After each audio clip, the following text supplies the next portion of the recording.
안녕하십니까. 이어서 경남 뉴스입니다. 안상수 창원시장이 창원광역시 승격 작업을 본격 추진하기로 했습니다.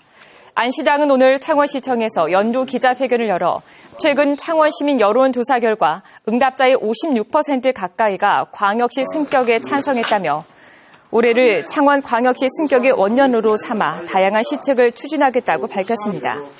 창원시는 올해 광역시 승격 범시민 추진협의회 구성과 시민 서명운동을 시작으로 오는 2018년도에는 새 정부 국정과제에 포함시킬 계획입니다.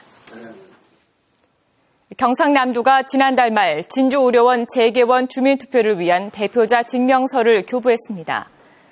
대표자 증명서 교부에 따라 대표인들은 오는 6월 28일까지 경남 지역 전체 유권자 265만여 명의 5%인 14만여 명의 서명을 받으면 진주의료원 재개원을 묻는 주민투표를 청구할 수 있습니다. 하지만 홍준표 경남도지사는 주민투표를 추진하지 않을 방침이라고 밝혀 앞으로 다시 법적 분쟁이 불가피할 전망입니다. 경상남도가 올해부터 119 종합상황실을 재난 현장 컨트롤 타워 역할을 할 수 있도록 119 종합방재센터로 승격시켰습니다. 이따라 119 종합방재센터는 자연과 인적 재난사고에서 인적, 물적 피해를 최소화하기 위해 일괄적이고 종합적인 지휘를 하는 역할을 맡게 됐습니다. 경남 도내 대학생들의 취업을 지원하는 기업 트랙이 올해는 해외 일자리로 확대됩니다. 경상남도는 오늘 도청에서 신성 델타테크와 유니온, 태림산업 등 5개 기업체가 국내외 사업장에 신규 인력을 채용할 때 경남 도내 대학생 25명을 우선 채용하는 트랙 협약을 체결했습니다. 경상남도는 도내 대학생을 우선 채용하는 기업 트랙을 올해는 해외로 확대하는 원년이 될 것이라고 밝혔습니다. 아파트 입주자 대표회의가 하자 담보 책임 기간을 조금 지나서 접수와 진단을 했더라도 그 책임 기간에 발생한 하자라고 볼 수 있다는 판결이 나왔습니다. 창원지방법원 제3인사부는 하만 메트로 자이아파트 입주자 대표회의가 시행사, 시공사와 보증보험사를 상대로 제기한 하자 보수금 청구 소송에서 원고 일부 승소 판결을 했습니다. 하만 7호면 메트로자이는 지난 2006년 사용 승인이 났지만 입주자 대표회는 지난 2008년 하자 진단업체에 진단을 의뢰하고 그해 9월 시공사의 하자 보수를 요구해 건설사를 상대로 모두 37억여 원대의 소송을 제기했습니다. 올해 경남에 34개의 산업단지가 건설돼 공장터 867만 제곱미터가 공급될 예정입니다.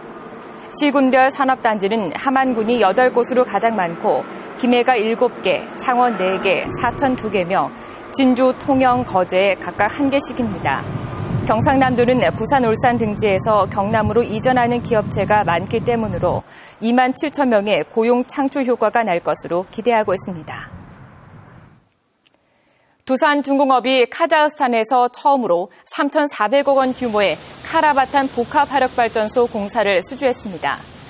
카라바탄 발전소는 310메가와트급으로 두산중공업은 설계부터 제작, 설치, 감리, 시운전까지 일괄 수행하게 됩니다.